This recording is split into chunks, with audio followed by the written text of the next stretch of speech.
ఏం వాగ్దానాలు చేశారంటే అధ్యక్ష, 250 గజాల ఇళ్ల స్థలం ఇస్తా అన్నారు.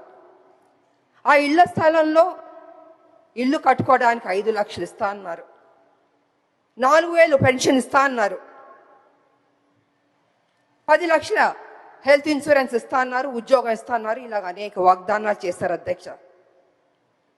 నాకు నిజంగా చాలా సంతోషం అనిపించింది అధ్యక్ష. కానీ